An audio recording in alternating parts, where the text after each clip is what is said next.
Hey everyone, my name is Thea Monyee, and this is the first Truth Talks video.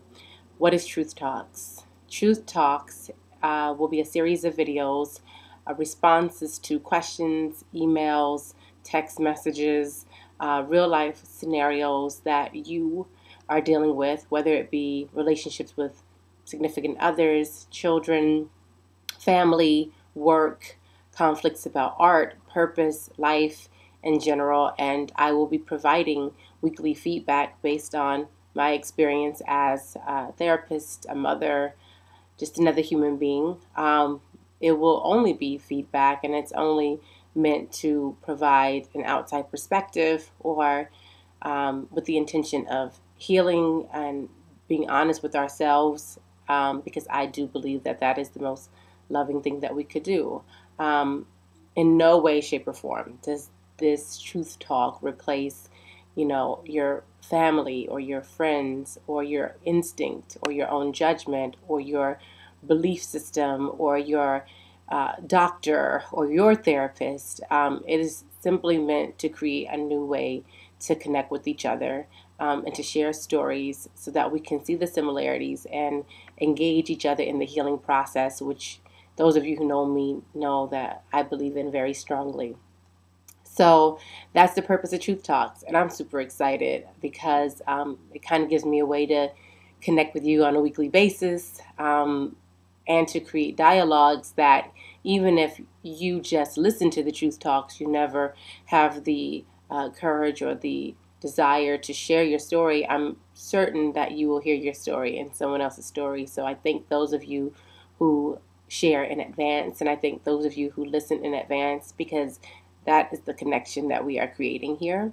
That we are not alone in our experiences, in our emotions, in our stories, in our drama, in our blah, blah, blah. So it's all good. It's all human.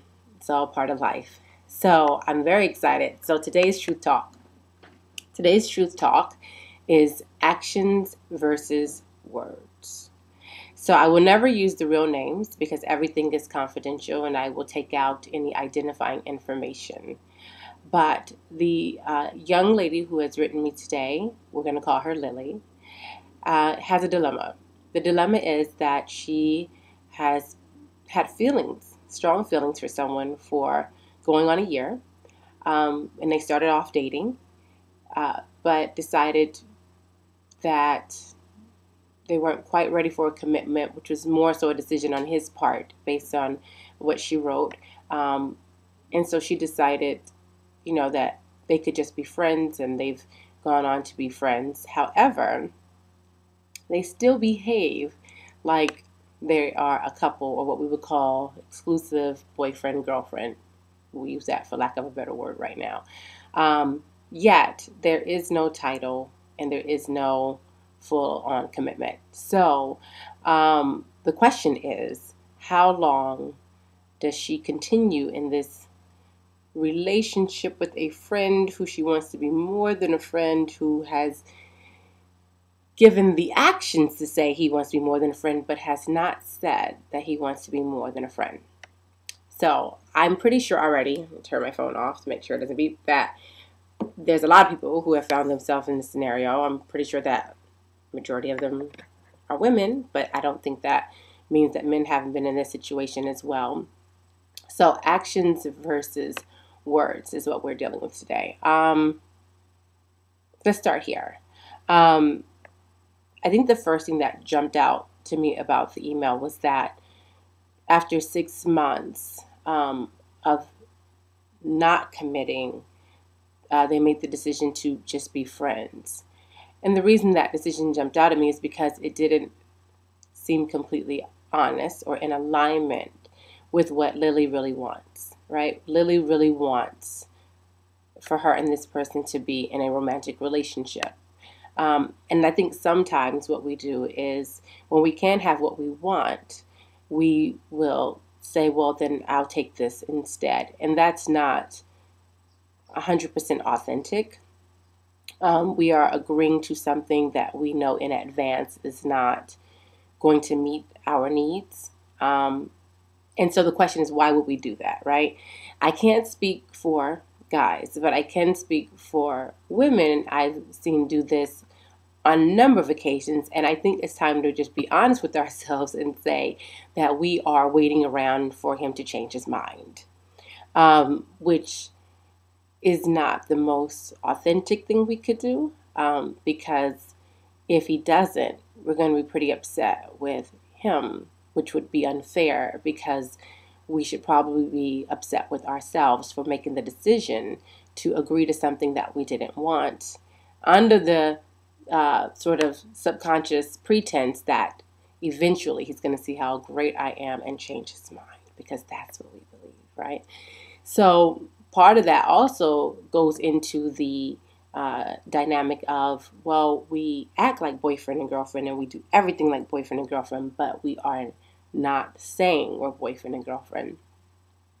I think that's part of the feeling that you are proving that you are girlfriend material by continuing to engage in girlfriend behavior with a person, hoping that they decide that they want you to be their girlfriend. And so I think if we're going to be honest and have a true talk about this, then we have to be honest with the fact that there's this is a agreement that we made, and we probably shouldn't have, because we weren't being completely honest with ourselves and what we wanted, and we were hoping for something that was not present at this time. And we can only make decisions based on what is present or presenting itself at this time, right? So, so in that scenario, I would say that that was our first red flag, but it wasn't his red flag, it was our own. The next part I think is also interesting. I hear a lot of women in particular, like I said, men too, but I'm around a lot of women who say, you know, well, he does this and this gives me one idea, but he doesn't say this. And so I just want to be really clear about something. When the men I've been around, the men I've known, when they've wanted something, you know, I believe Lily mentioned this person, you know, is pretty accomplished. He's, you know, gone through a graduate program. So when he wants to do something, he does it. It's pretty simple. Most men are like that. When they want something, they go for it. They do it. There's not distance or time or hesitation. They will go for what they want. If there's enough motivation there for them, if they want it bad enough. It doesn't usually require an extended period of baiting, for lack of a better word, right? And you're not bait.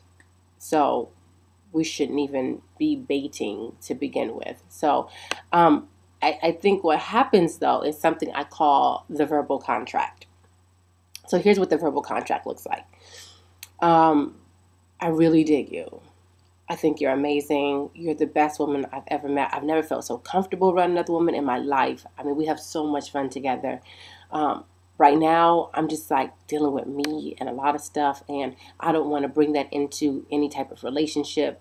So, I mean, I'm letting you know right now that I'm not there. I mean, that doesn't mean I won't be, but I'm not there right now, and I would, you know, still like to get to know you and meet you and do things with you and things of that nature. So that's the verbal contract. So simply put, the verbal contract says, I'm not interested in a relationship, but I'm enjoying spending time with you. Okay, so that's fair, right? That's, in some ways, we can say that's honest. What happens, though, is the contract's been stated. So this person now feels comfortable engaging with you because they gave you the verbal contract.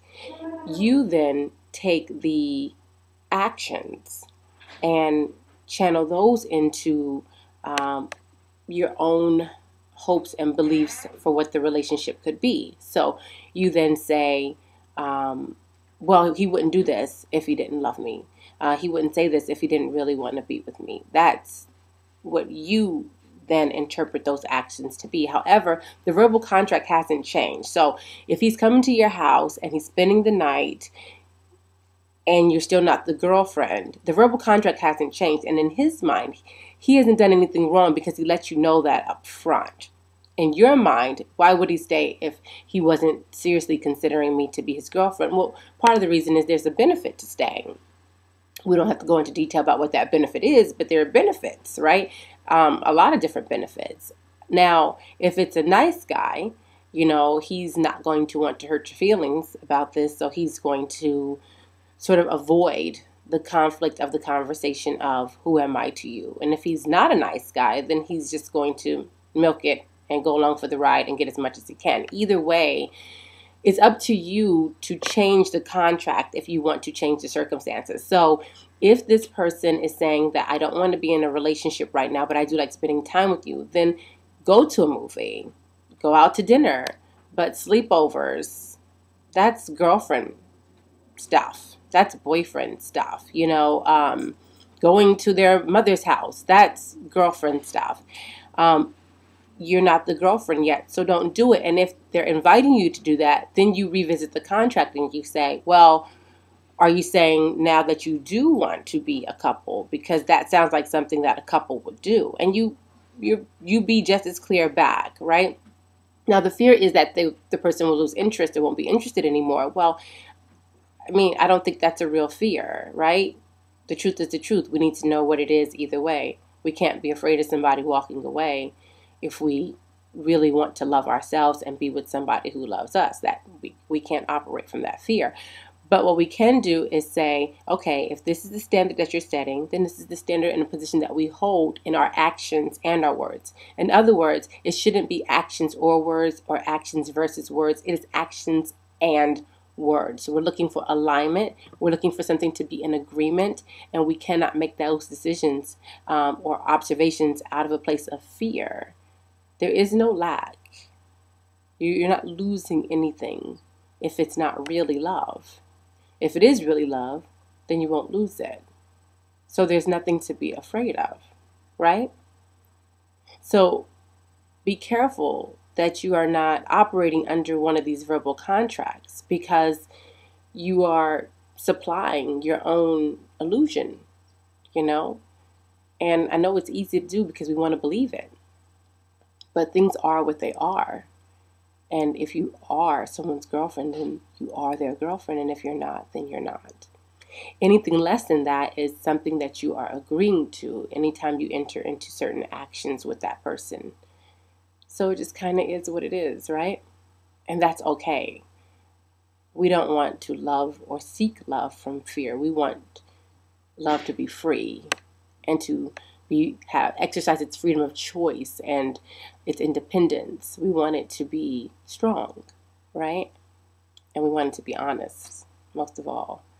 So let's recap, okay?